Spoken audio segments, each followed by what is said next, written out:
You can't roll your eyes. I can. They are mine. Okay. So we just came back from a marriage night at our church. Uh Specifically not a retreat. So it was a night where our pastors poured into us and allowed us to be able to hear from them the importance of marriage, and they talk specifically tonight on building a foundation. So what I was saying before on the first take was, and I'll see if I can get this right this time. Seldomly do we hear, when we hear investment, seldomly do we hear marriage investment. I feel like we often hear investing in money, investing in real estate, investing your time, your resources. But what I was trying to say earlier, that I feel like I was all over the place, is we don't hear, and probably won't ever hear, people really saying we need to invest in our marriage. But I think it's so important to, one, because we've seen the benefit of it, right? When we invest in our marriage, the home life is more stable. And what I was trying to say before was, when we have a stable home, when we have a home that is built on that foundation, we've invested into each other, we're happy at home, and things are going well. The things that we do outside of the home, work, our work life, our investments, what we do for fun, like it just, everything kind of flows more naturally. Versus when we invest in other things first with an unhappy home because we haven't invested here, those other things, yeah, they can be great or they can do well, but when we come home, we're still miserable. So Hmm. I'm saying I'd rather have a happy home and maybe, striving towards something. Maybe we're struggling financially. Maybe people are struggling with making a career change or doing well at work, but they come home and they have that place that is peaceful to be able to then continue to strive towards greater things with their marriage and in their with their family. Versus if we invest first in those other things, who cares because when we come home, it's a wreck, and Hmm. eventually it's gonna fall apart because it's not built on a foundation. So, with what um, our pastor spoke on tonight, what were your key takeaways? Well, let me just comment on what you just said because I had made the comment of like, I think a lot of times we don't do it in a malicious way. I think we think about our future, our family. We want to, put our time and efforts into our careers, our work, and invest our money well so that we can have our kids can have a good future. We can have a good future. And we're thinking about, the financial part of it, which is important, but we then sometimes neglect that foundation of a family that is your partner, that is your marriage. Because if you've invested in all of that and then come, like you said, come to your home and you don't have like a strong bond, a strong relationship, w- none of that really is gonna matter because one, you're gonna be putting money into maybe, divorcing, or you're gonna be having to split things, and it ultimately doesn't look like what you thought it was going to look like. Yeah, So that's why it's important to have that balance. I know. It's important to have that balance of like, yes, we are going to invest for our family. We're going to pour into our careers because of our family. But we first need to come in agreement of what that looks like. yeah, and yeah, we can have like you mentioned, we can have the right intentions towards that reason for investing, that reason for changing careers, that vision for your family. But if the thing that we're working so hard to have our family be happy, then we come back because we've neglected to invest in our family, invest in our marriage, then the thing that we were thinking was going to help doesn't matter anymore Hmm. because the foundation that we have, Right. You have nothing left at home. right?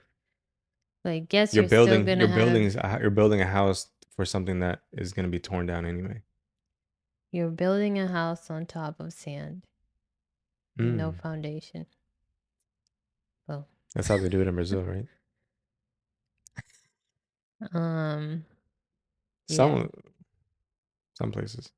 No. Any place you go, there's gonna be a foundation. Can't build a house without foundation. I mean, I guess you could, right? I don't know. No. No, maybe like huts. You know what I'm Yeah, saying? sure. But it's not even on sand. It's probably on clay, mud. Yeah. Anyway. Oh, that's king. um. Oh no. So what did you what were like what were some things that you took away from tonight? Uh. So I'm repeating myself, but What? It's the first time I'm hearing it. we've talked about the importance of order in our marriage of like relationship, right? God, your partner, your kids, Mm-hmm. everybody else. Um, but they were talking about an order in the sense of like, one, what are you building your marriage on? So it was first, what was it? Spiritual, Spiritual. Thank you. I just want to intelligence, find it. intellect. Spiritual, which is the foundation, God being the foundation, right? That holds what holds everything together. Then intellectual, what's at the core of your relationship? What are your beliefs? Then social, what are your common interests? Then the physical. And not that any of these things are less or less important. Like they're all important for your overall relationship. But the physical is at the very last, the smallest, because eventually, you can't be as intimate as you used to be when you were younger. Your physical looks could change too. So if your marriage is built on physical attraction and all of a sudden something happens to your spouse, are you gonna then break that Mm-hmm. covenant that you had because now you're like, well, you know what I mean? So if it was built on that, it's not strong because something can affect that. Something can then break you apart. Right. Versus if it's your marriage is then built on God and the biblical principles that He lays out for a marriage. Um, nothing, none of the outside factors that come into your marriage should then affect it. Not affect it because, I guess in a way, it can affect it. It can shake it, but you're still gonna hold strong. You're still gonna be there for each other because you made that commitment to be there, right? To death do you Yeah. part. But it's a till death you do you part. But like there still has to be respect and honor, Yeah. and that's another thing they talked about: honor and respect in your marriage and what that looks like. Um, Can yeah. I so to just paint a picture, like if we built our relationship on solely physical attraction, physical intimacy, physical touch. That's what we were built on. Okay, great. That's all fine and dandy because looks are important. Like I have to be for me, I have to be attracted to you, which I am. You don't think so? I don't know. Why would I be here? But say something happens, all of a sudden you're paraplegic, right? I'm just painting an extreme picture. Mm-hmm. We go from building on on physical attraction, physical intimacy, and something that's out of our control happens to us. Mm-hmm. We don't have the intellectual side of things, so we don't have things that we can bond over in conversation because you can have intimacy in conversation. Mm-hmm. You can have a connection with somebody in conversation, in good conversation. Uh, the other thing was social. Yeah, it was spiritual, intellectual, social, and physical. Okay, so then you're built on the into the physical, the intimacy. You don't have the social. You don't have things that you like to do together that are fun. You kind of have your own separate lives because you're only built on the intimacy, on the physical. You don't have any conversations that you like, and you're not even on the same page spiritually. Do you believe in God? Do you not believe in God? Where are we? That recipe, whether you can control what happens with the intimacy with the physical by something that you do or take away from the relationship, or it's something that's out of our control, like something that happens where you can't use your legs anymore, you're completely disabled or something like that, or something happens to your brain and all of a sudden like your mind starts to deteriorate, that we see so often when people start to get older and they have dementia and stuff like that. Mm-hmm. um Where as we get older, our body changes, things start to sag, wrinkles start to happen, teeth start to yellow. So, like, if we're only built on that physical attraction, on the physical touch, on the physical intimacy, that stuff eventually, for sure, 100% is a guarantee. Something in your life is going to happen in a season where that's going to be dry. So, if that's dry, where are you getting the the the the spiritual water like where are you getting poured into from? Mm. Because if that's dry, great, we still have great intellectual conversation, we still can do go out and do stuff, Mm-hmm. we still are built on the foundation of Christ first. So I just wanted to, Yeah. anything else you got from it, or what else did? Just looking at my notes.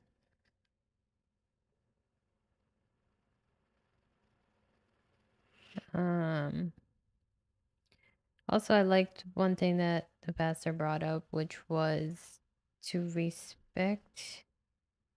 begin to celebrate each other's uniqueness. Don't try to, just because maybe you're a social person and you say hi to everybody, don't expect that from your spouse. Don't Mm, be like, oh, why don't we say hi to the neighbor? You're like being rude.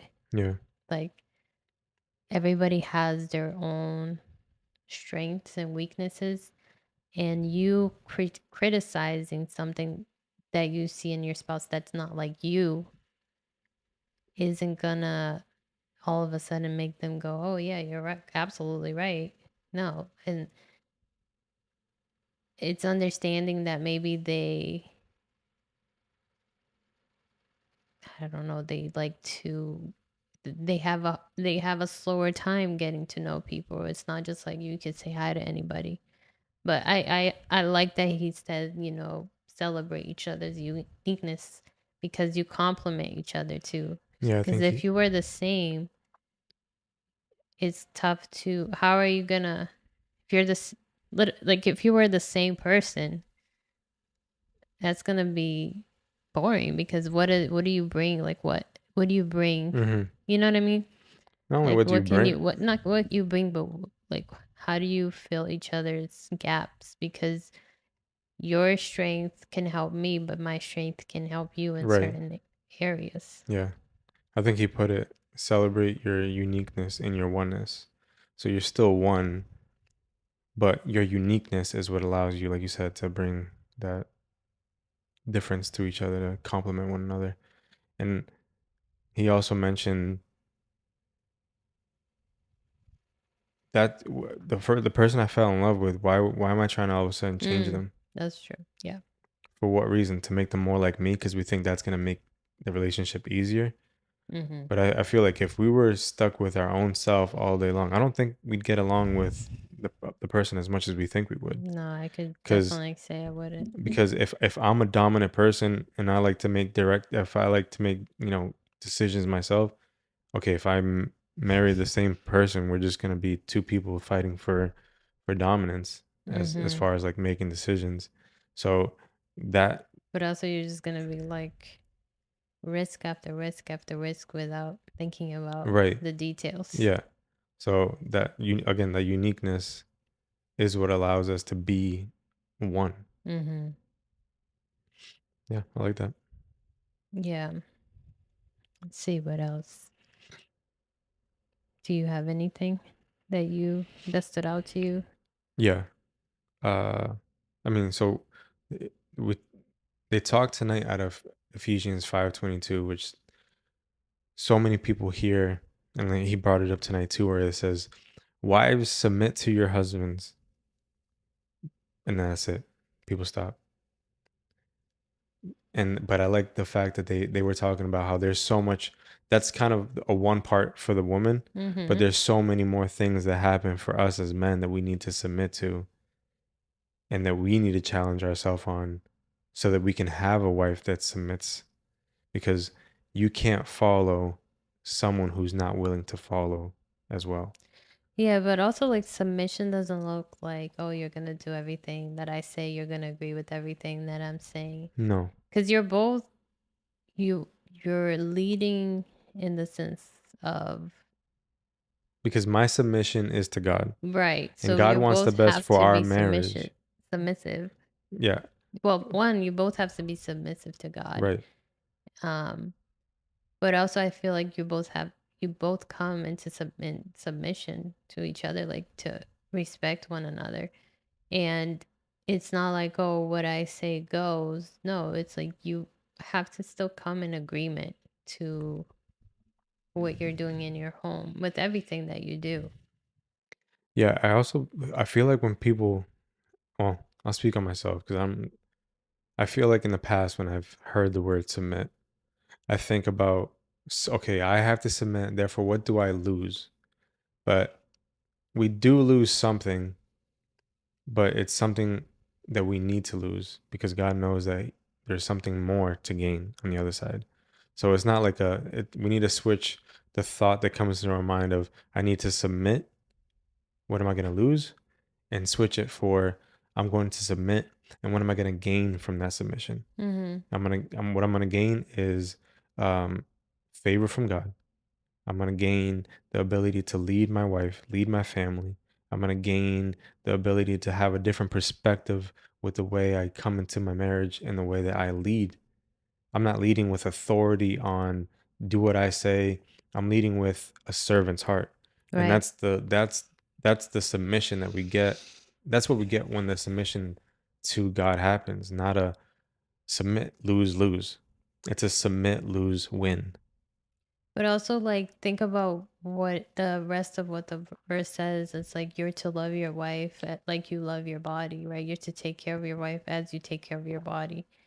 And so when your body's telling you something, when your body's saying, hey, you need to go work out or you got to stop eating this food because it's, causing this right here. Same thing, right? When you're saying to your wife, like, hey, this is what I want to do. And she says, well, I don't think you should do it because of this. It's like you have to also listen. Right. So, yeah, there has to be a honor and respect. There has to be honor and respect for there to be a sort of submission in the sense of like, okay, I'm going to trust you in this. Like you can have a conversation and if, you feel strongly as like the leader of the home Mhm. and I say, "Okay, I'm going to trust that you know what you're doing, so let's do it." Or you don't know that I know what I'm doing, but you know where I've been submitting to in Yeah. order to receive what I think I need for our Yeah, family. Because in leading, I don't always know what I'm doing. Most of the time I don't. yeah. But trust like because of my submission, because you know my submission where my submission lies. You know what I'm doing when no one's watching. You know that I'm the relationship I have with God. And if I say like, "Hey, I feel like I'm not sure what I'm doing as the leader of this home, but I feel like God is pulling us in this direction." Mhm. I n- I have a feeling that you would say, "Okay, I'm scared, but I know what you're doing and I trust you." You don't necessarily just have the feeling, but I think we've walked through that before. Yeah, So we've experienced that in our lives. But the other thing is what he said was like regardless when you come into this covenant, covenant covenant what did I say? Converse. Covenant Congress I'm coming to this Converse, Nike and Congress Adidas. covenant covenant Covenant. covenant covenant Nope. um Covenant. covenant. Okay. No, I lost what I was gonna say.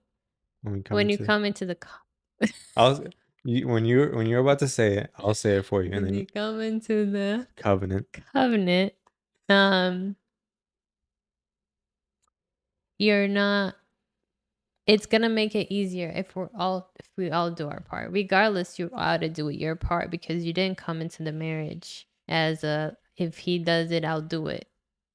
You shouldn't do that. You Hmm. shouldn't come into a marriage What do you mean by thinking that, though? if he does it, I'll do it. So If he if does he this, I'll then. yeah, If he gives me the affirmation that I need with words, then I'll give him the physical touch that he needs yeah, and speak his love language. yeah. Okay. And it's okay to communicate, right? Because sometimes it's hard to give that physical if you're not getting the affirmation because you don't feel that intimacy that starts before the bedroom. So there has to be a certain intimacy, Hmm. but that's where the communication and it's a whole other conversation. But let's talk more in the sense of like respect, right? You came into the marriage, you need to give that respect, even if sometimes he may not be necessarily giving you the respect that you want, but you then need to communicate, or you may need to look for other ways that can help with that part of your marriage. But it makes it easier if you do your part, and that is to love, to respect, to take care of me as you take care of your body. It's going to make it easier for me to then submit Hmm. into our relationship and trust you and be willing to accept or be willing to listen to the things that you want to do for our family, that you want to do for yourself. Right. Because then we have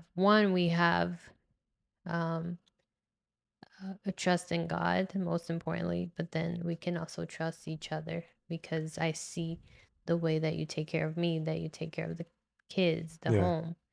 So I know that you have best interest to Right. take care of everything. Yeah. And we've talked about this before, but it was put differently. We've talked about doing stuff for like out of selflessness, Mm, selflessness to then receive what it is you're trying to get out of the other person. Like me showing mm, you love that I feel like I need back from you. I need to first start it. But the way they put it tonight, where it was covenant versus contract, mm. a covenant with God, I'm gonna do it anyway because my marriage with you is not a contractual agreement that I have. That if you do this, then I will do that. You're right. I'm not going into this marriage saying I will give you all the love, the unconditional love that you deserve if there's no ifs. A covenant with in marriage is a oneness with God where it says like no matter how difficult this marriage is right now in this season, in this journey that we're going through, in this fight, I'm still. So we're switching if for I'm still. And that's working out of the selflessness that God wants us to have when it comes to the honor and respect that you were talking about and the selflessness that we need to have when it comes to being married. Mm. This is not to excuse any situation, though, because I just like to say this because it's not to excuse abuse, right? No. Because there's are exceptions to this Yes. where you can't accept physical abuse, you can't accept Verbal. verbal abuse either. But that's where you have to seek help, right? Yeah. Seek help from others that can intervene into your relationship and also intervene for your safety and the Yeah. safety of your kids if you have kids and that sort of thing. So it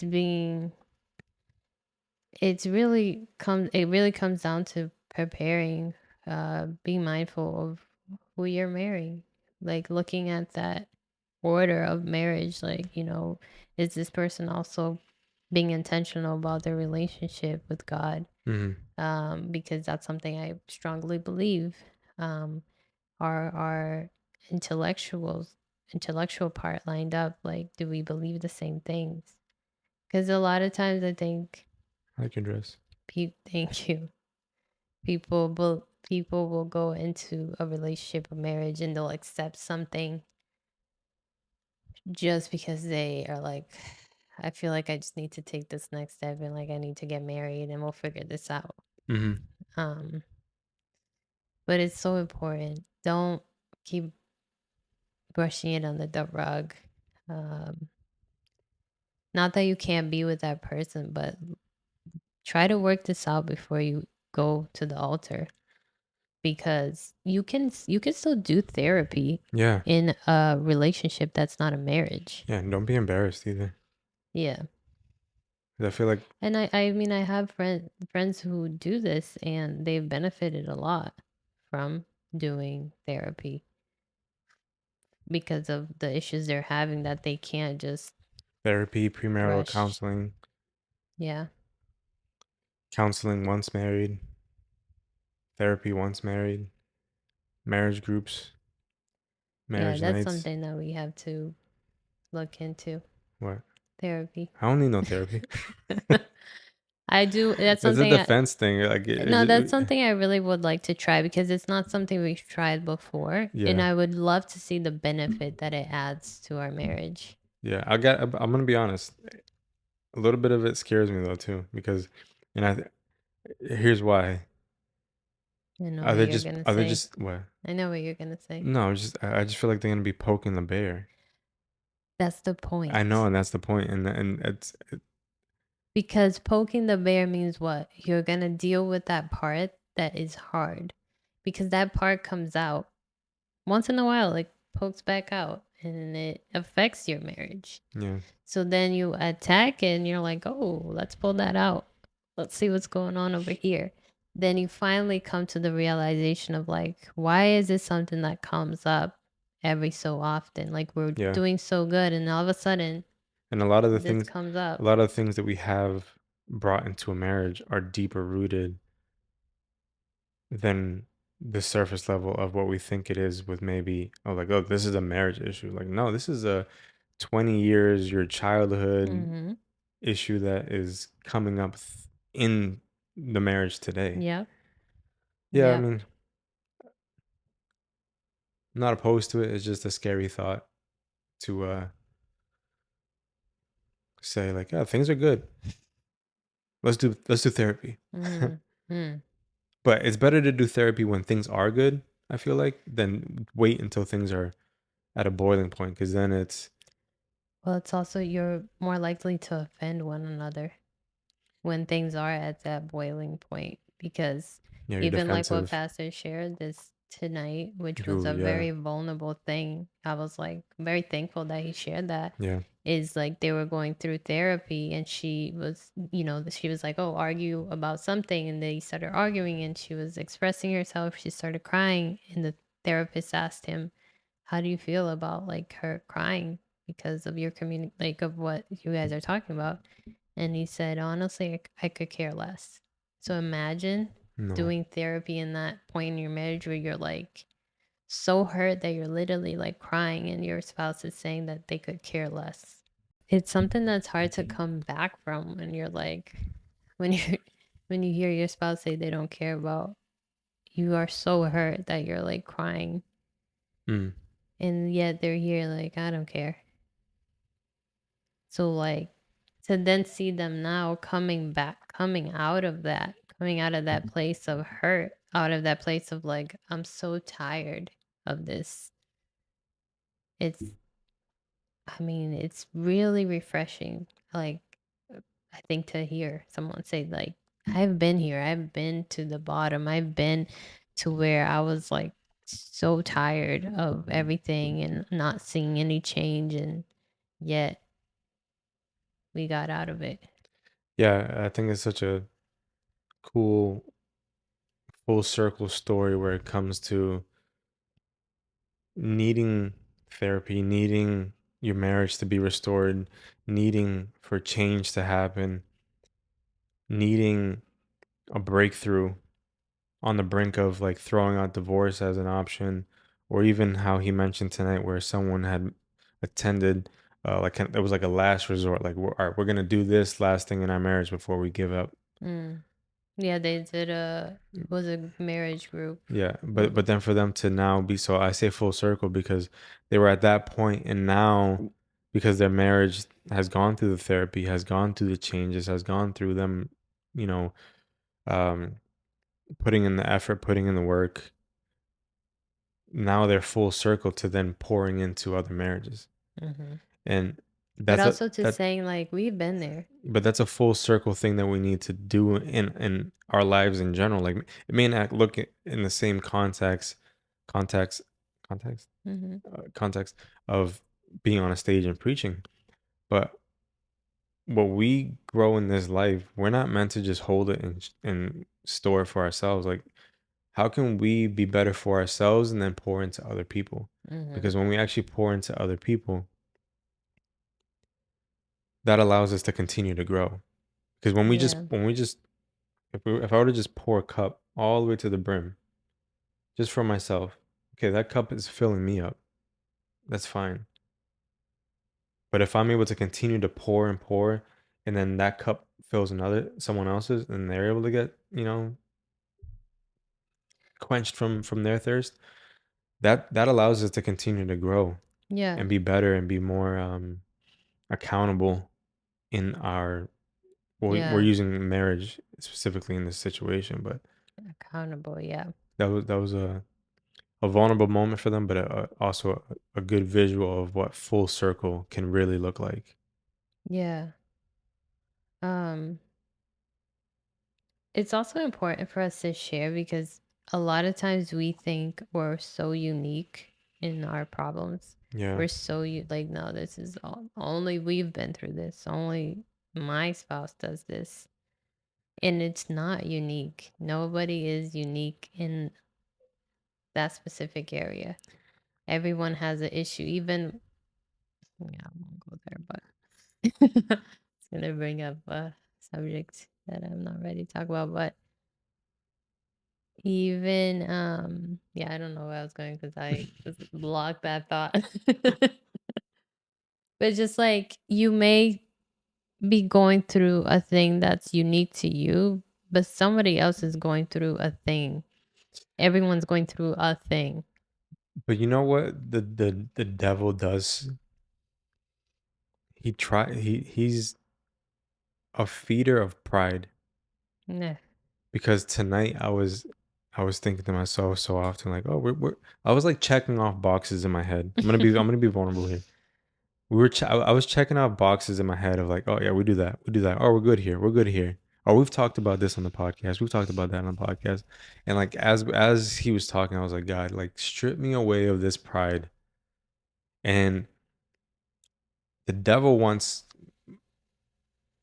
so much to do with feeding your pride because he wants you to think that your marriage isn't as bad as the other person's that you see that's crumbling and Hmm. falling apart.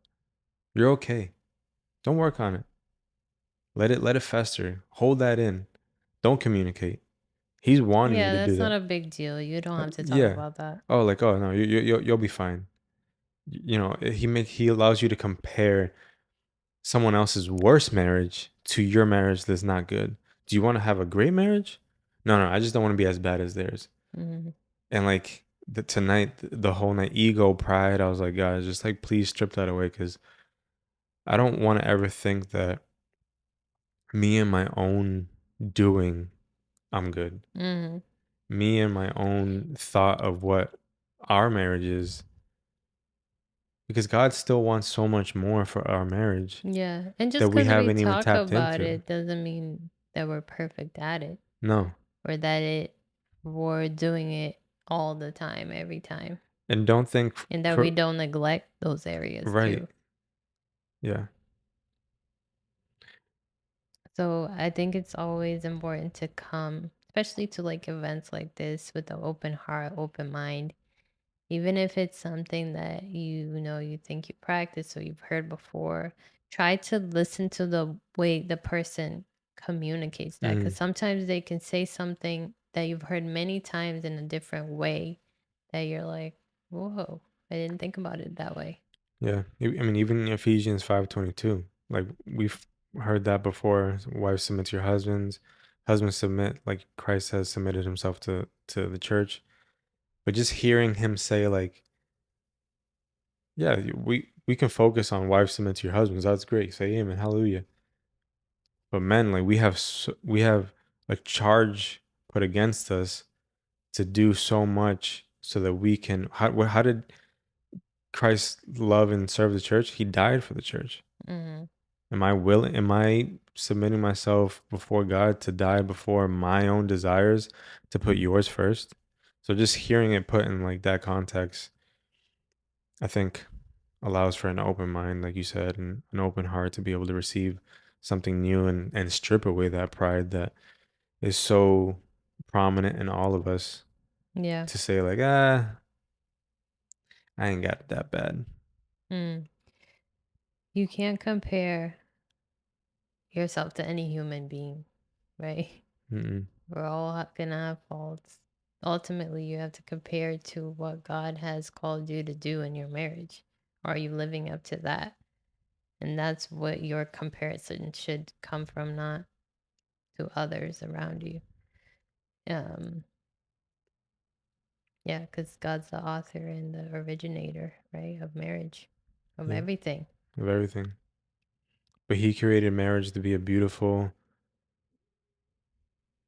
harmonious blessing and not a burden. Yeah, yeah, So exactly. it's a good spot to wrap up. What do you think? Yeah. Um, and I think it's just finding ways to pour into your marriage. I like that they gave this like little 30-day marriage Challenge. challenge. There's simple things as in like praying together, spending quality time. One of the ones um that I don't know if we've done something like this, but to volunteer together to serve others in the community together. Um yeah, so I think maybe even like you need a little refresh and something like that brings life into your marriage is doing like something like that, like a 30-day challenge. Yeah. I know it can like sound corny, but if you commit to it and you go through it, then you'll be amazed at what it can do in your marriage. If anything, it's just spending time together too. Yeah. Who cares if it's something corny at the end of it? You can talk about how corny it was with each other. Mm-hmm. So invest, Nehemiah and Naomi, when you guys listen to this one day, invest in your marriage. Take the time to do small groups together, serve together, do date nights together, go to marriage retreats, marriage nights, seek counsel, And and then travel. We travel say the travel. world. Yeah. I think there's something valuable in seeing something new for the first time with your spouse. Yeah. Traveling with you has been one of my favorite things to do. Oh, same. Has it? Yeah, and I miss it. Them kids. No, it's not the kids. It's not the kids. Because if It's we the could travel, kids. we'd travel right now. That's true. Yeah, we make it work. All right. Well, to the next one. Love you. I love you too. Have a beautiful Bye. time.